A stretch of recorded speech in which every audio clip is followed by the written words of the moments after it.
What's up, everybody? Welcome to this episode of the GrowingAU Show and the All About How podcast, doing a joint episode today. I will say our friends listening over on the podcast are going to be getting this episode a few days early. So if you are watching on the GrowingAU Show and you're interested in checking out our podcast, All About How, you can find it on any of your podcasting platforms. So I definitely would highly appreciate if you check it out. Basically, over there, we're posting a podcast every single day for a year to answer the question, does more content equal more followers? So check us out over there if you are interested.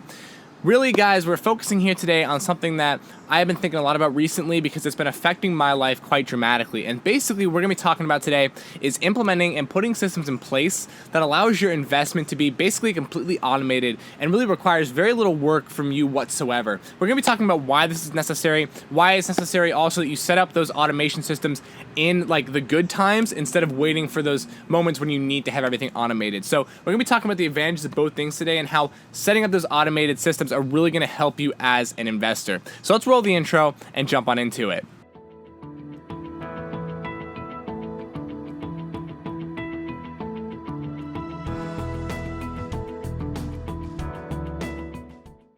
So for those of you watching on the GrowingAU Show today, you'll probably notice we are not in the general GrowingAU set. We're outside today. It was so beautiful that I felt that it would be a waste of a day to not just make a video outside here in the backyard. And plus, this video is going to be a little more casual, right? It's a lot more like the podcast. We're talking directly to you. We're telling a story, and hopefully that story will provide some sort of value to you in the end. So I really want to start this whole thing off by talking a little bit about my investment journey thus far and what that's looked like. For me, investing was something I've always been into. It's something that I was fortunate enough to begin to learn about and begin to become interested in early high school. So it was something that I was able to kind of grow up with, at least in those later years of high school, and something that was, became familiar with me, the idea of investing. Now, the way to actually be a successful investor, turns out a lot of my ideas were completely wrong.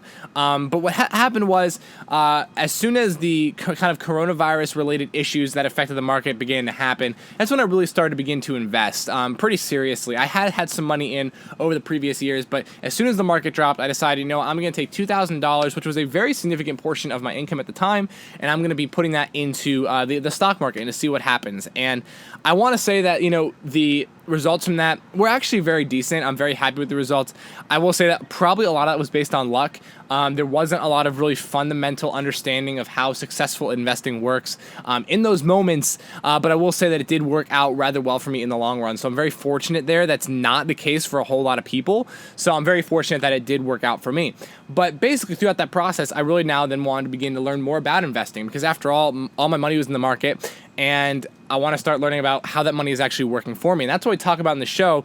The best way to have your money work for you is to know how your money works. And that's kind of what I figured out through the process of investing. So I began to learn more, right? I began to do research. I began to read books like the Little Book of Common Sense Investing, books like Think and Grow Rich, which is more like financial philosophy, books like I'll Teach You to Be Rich, which was incredible, books like Millionaire Next Door, and just some of these really high-graded financial books. And there were a couple other in there, Rich Dad, Poor Dad, Cash Flow Quadrant, How the Rich Invest, a whole plethora of books that we can go in and talk about, and then we'll review more on the channel.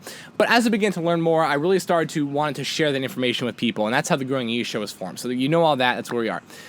So as I began to learn more about investing, I began to learn things from people like John C. Bogle, who started the Vanguard Group, from people like Ramit Sethi, who wrote I'll Teach You to Be Rich, talking about, and these obviously are very highly financially affluent people. These are very rich individuals and people who know what they're doing with their money, talking basically about the same message that the more you do, the less you earn. One of the best things you can do is go in there, buy a diversified portfolio that tracks the market, and kind of get out. And really kind of having learned that, it was an interesting process for me because I didn't think that was the way it was done. I had kind of this preconceived notion going in that that's not the way that you made money in stocks. Now, there are other ways to make money, but they showed data about the time true, tested model that is long-term investing and basically buying a piece of the entire market. Basically with the things that you're doing with things like index funds and ETFs. So really kind of learning that, it was a bit of a shock and a harsh learning curve for me because that's not what I expected investing to be really whatsoever. So learning that was really quite interesting. And both of these books simultaneously talked about, doing something consistently for the long term, not talking about buying something and trading it within a year, but really buying something and probably saving it and holding it for the entire term of your life, honestly. And learning that and learning about the process to kind of continue to put money into the market was all very new to me. And the thing that they talked about the most in those books was doing that in an automated way. Now, the I'll Teach You to Be Rich book, which we'll have a review on the channel here over the next couple of weeks, was very, very poignant on this. So saying that you need to automate this system, that your money system should not be something that requires an excessive amount of work from you per month. And at first, I'm like, oh, well, that doesn't apply to me, right? I don't have to automate my money system because, well, I like money. I like doing stuff with my money. I like looking at the spreadsheet, so to speak. You know, I like tracking it and deciding where it goes and clicking the buttons and all that type of stuff on the web, on the, buy this, sell that, stuff like that. And when in reality, it just makes me feel good. It's not making me any better of a money manager by manually transferring money, right? But anyway, I like doing it. So I'm like, it doesn't apply to me. I don't need to automate it because I enjoy doing it. Well, the problem is, for those of you that are into money right now, there's a good chance that 3-4 months down the line, you're not going to be as interested in money as you are now, simply because, as stuff goes, things that we become interested in, that goes in waves, and then it comes back around, and then it goes out again, much like fashion. Something comes into style and goes out of style. Well, it's kind of the same when it comes to I would say, our passions and our attention spans to certain things. They come in and out. And there's a good chance that in 3 to 4 months from now, you're not going to be super interested in money. Or if you're someone like me who plans on this being a major part of their career, there's a good chance in 3 to 4 months from now, if it's not your career, there's going to be other pressing matters in your life that's going to overtake the need for you, or basically the ability for you to manage your money on the weekly basis. And that's kind of what happened to me, both with my money and the Growing AU show. What ended up happening was, so I went on vacation about 2 weeks ago, and you might be wondering, how does this apply to me as an investor? Trust me, it does. And what I'll do is, if you don't want the whole story, let me put on this timestamp, that'll cut to the point. What I did was, I went on vacation about 2 weeks ago, and going down there, I was very ahead. The Growing AU show was doing very well. I was ahead in the schoolwork, and basically, I took a couple days off. I'm like, you know what? I want to just take a few days off. We did our podcast, but that was it. Then coming back from that, work amped up incredibly. I work at Starbucks, for those of you that don't know. So work was just incredibly exponentially more busy. I was working a lot more. My 2 new classes for college, I go to Arizona State online at the moment. Those were now way busier because I started two new ones. And they're 6-week courses, so they're super fast, super condensed, and a lot of work was due per week. So long story short on that, I found myself not being able to make Growing AU videos. I found myself going from 3 videos a week to basically 1, and that's kind of still where we are now. Now, I'm okay with that because it still shows a little bit of growth in the channel, but I was like, wow, I don't really have that system in place that allows me to do it kind of on an automated way every single week. And the same was true with my money, that there's no way now for me to continue to invest in the things that I want to invest in continuously, basically with every paycheck. But that almost caught me off guard with the money. Thankfully, call it an ounce of blind luck, basically. About a week before I went on vacation, I set up my automated money system. And let me tell you something. It has saved me dramatically throughout this course of the last couple of weeks that have been just really dramatically busy. Because what that has done is it allows my money to continue to work for me while I'm busy, while I'm doing schoolwork, while I'm working on my job, while I'm working on the Growing AU show. These things that require attention every single week, I know that my money is safe and it's doing what it needs to do in the background. Let me give you an example. I have my money, I'm just going to get, before we get into investing with my savings account, okay? So I get paid, direct deposit right to my checking account, and basically what happens is immediately that week, a certain percentage of that cash that is directly deposited into my checking account goes into my savings account. Once it's in my savings account, it's then distributed between several different buckets, which represent different savings goals for me. So, like, I'm saving up for stuff like wedding, house, vacations. You might be thinking, like, at least for me, wedding and houses, that's way down the future. But wedding for the average person costs about $30,000. I don't have $30,000 just sitting around to spend on a wedding right now. So I want to make sure that at that point, I've saved up a lot of money and I'm not going to go in, great debt on one of the, happiest days of my life, right? So we want to make sure that all those systems are in place. Talking about how to get those systems in place ahead of time, all very important things. And that was kind of a quick example there with the savings account. But how does it work for investing? Well, for those of you that have not read a book like Little Book of Common Sense Investing, for those of you that have not read a book of I'll Teach You to Be Rich. Both of those books talk a lot about the importance of using things like ETFs and index funds. We're not going to dive in that too much today, but they do talk about in those books continually putting money into the market at a set rate for every single paycheck. And I do believe that is highly important. So even if you're going to be doing stuff like investing in cryptocurrency, or maybe you're investing in commodities or just regular stocks, whatever it is you're doing, I'm not going to talk about the ups and downs of that in this video, but I would think it's probably pretty well understood that the more you can consistently put money in there, the more money that is now available to grow. But if you're going to be doing that manually every single week, maybe you're worried about, okay, the market's up right now, so I don't want to spend too much money on an overvalued stock. The market's down right now, I don't want to put money in, maybe it's going to lose more. There's so many things that could become, kind of these mental struggles from the week to week basis that it can become very easy to essentially lose our way in our investment and simply not invest at all. On top of that, talk about all the busyness that you have in your week. Comes to family, friends, work, jobs, obligations. All of those things kind of compound on top of our ability to sit down and manage our money. Because let's be honest, this is I think one of the main takeaways from this video, and welcome back if you jump to the timestamp. Investing, or should I say not investing, does not have an immediate foreseeable consequence. Now, what does that mean? When it comes to taking time to manage your money, okay, when it comes to, let's say, or even something like taking your time to grow a side business, because that's investing as well, just in a different way. When it comes to doing those things like school, family, work, those immediate obligations have also immediate consequences if they aren't attended to. You don't go to your job, you get fired. You don't go to school, you fail.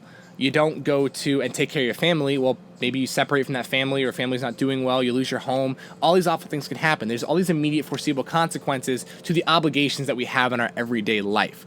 Keeping that in mind, though, if I don't, let's say, spend time this week figuring out how I want to invest my money, okay? If I don't spend time this week figuring out how and what I want to do for my business, well, nothing really immediate happens. And obviously, as your business grows, that kind of changes a little bit. But especially with investing, if I don't invest money this week, well, nothing happens next week, right? Nothing happens even really the week after that.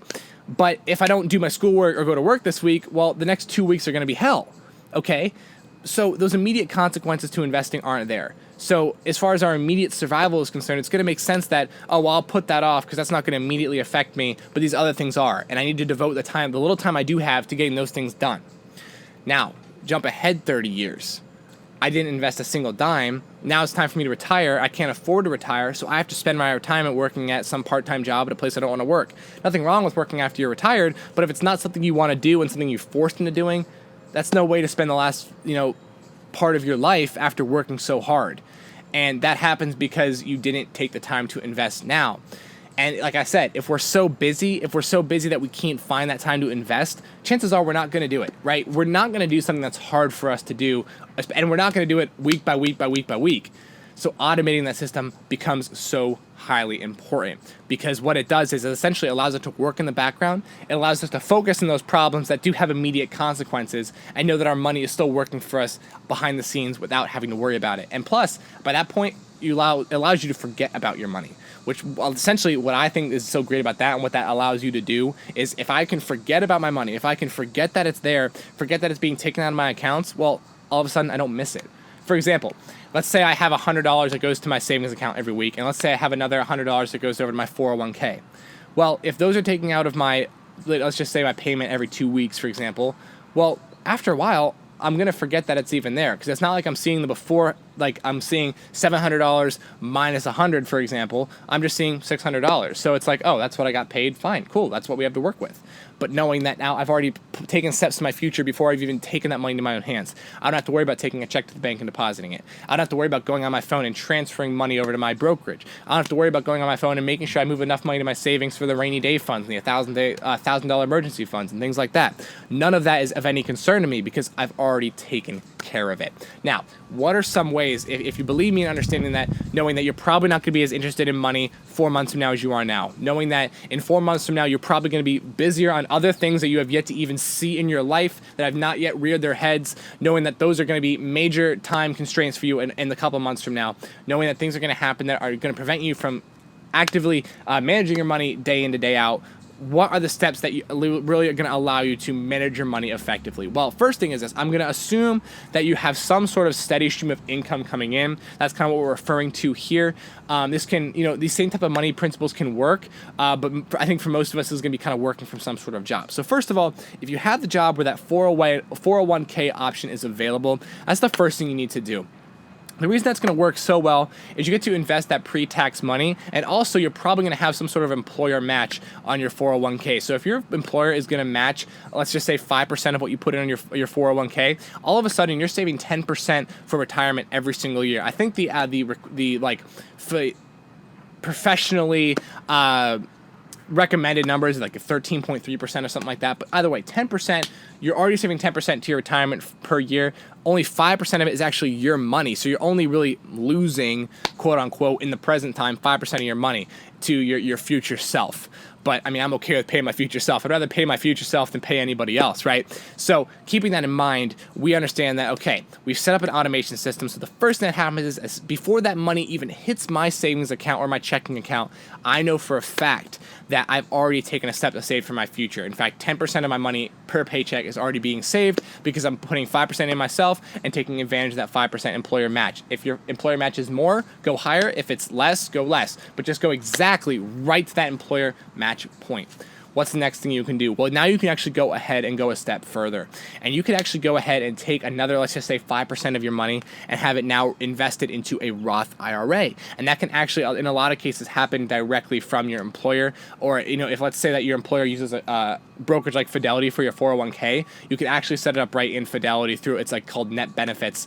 That will allow you to then have that money moved directly to your Roth IRA account. And what I love about that, what I think is so cool, is now you have money going to 2 different retirement savings accounts right off the bat. My money has now arrived to me, and I know I've already taken the steps to save. Now, for most of you, as you are aware, the money that's in your Roth IRA does have to then go be invested, but there's ways you can automate that process as well. But either way, that money is already being moved to the different accounts. But if you are moving it to a Roth IRA, just know that you actually need to go and then allocate that money, that once it's in the account, it's not like a 401k. That's not enough. You have to then go invest it. But either way, now your money's not even to you yet, and you've already set up a wonderful automated system, knowing that my money's arrived and I've already taken care of the savings, the long-term savings and investing, done. I have my 401k set up, probably in a lot of target date funds. I have my Roth IRA set up, probably an ETF, index fund, stuff like that, and you're good to go. Now, that money you have with you, is there anything else you can do with it to automate it? Well, the next thing I would do is I'd automate that money to then go and just go ahead and pay the bills, right? Go ahead and go over to the student loan debt, the car debt, the house debt, any other bills that you may have to pay. Have that money go right over to those points immediately as soon as it hits your account. And all of a sudden, boom, you don't have time to pay your bills today. It's already taken care of for you because we have that automated process. So 401k done, Roth IRA done, bills done, and never at this point you've automated it in such a way that nothing is required from you at this point. And all these things are done through if you're whatever the brokerage account that your work uses, you can either go on there yourself and set it up. You can go to probably your HR department and they will have a form for you to fill out that will allow you to set it up, and both of these things can be done for you. And honestly, you can have it set up tomorrow, you can have it set up today, even if you're listening or watching right now. All these automation systems are very simple. As far as your bank is concerned, you can really just go into your account settings and tweak different account settings. It's very clear, and if not, just call the customer service department and they'll be able to walk you through it. So you have, and as far as your bills are concerned also, that's just on your billing websites. You can go ahead and basically set automatic payments on there, which is really great as well. Especially with stuff like credit card bills, we want to make sure we're paying those off as soon as possible and be not paying interest. All these things that through the power of technology, through the power of computers, we have the ability to do without really much work required on our parts whatsoever, which is great. So moving forward from that, what else is there to think about? So at that point, what I would recommend doing is then automate your savings system. Basically automate the amount that you want to be taking out of your checking account into your savings, and not only making that transfer automatic, but then also having it allocated directly in your savings using things like through Ally Bank, which is where I use, it's called buckets. It's called different things at different banks. But basically what it does is it breaks up your savings so that you know, okay, this is the percentage I want to save towards this future goal and that future goal and that future goal. And all of those things are done for you without you having to do anything. And what's great about this process is it'll take you, when I set mine up, when I finally set up this process, it took me probably maybe an hour to set up everything. And all of a sudden, now for the last 3 weeks, I haven't even had to really look at my money. And I know for a fact that it's going to the places it needs to go, and that when it's moved to certain places, it's doing what it needs to do to prepare me for my future, both the long term, the retirement, 401k, Roth IRA stuff, and more the short term, like some of those savings goals that I have set up over in my savings account and things of that nature, or even in my personal brokerage and stuff like that. So the automation system, it's going to take you an hour, and it's going to save you immense amount of time for the next couple months of your life. So when life gets busy, when you simply just don't care as much as you used to before, you know for a fact that your money and your financial future is secure because you took the time now. You paid your future self the respect to go ahead and set up that automated money system. And trust me, your future self that is way busier than you are right now is going to highly appreciate it. Thanks for listening today, guys. I appreciate it. If you really enjoyed, maybe drop us a like and hit that subscribe button. That'd be awesome. Whole bunch of resources in the description below. Enjoy, and we will catch you next time.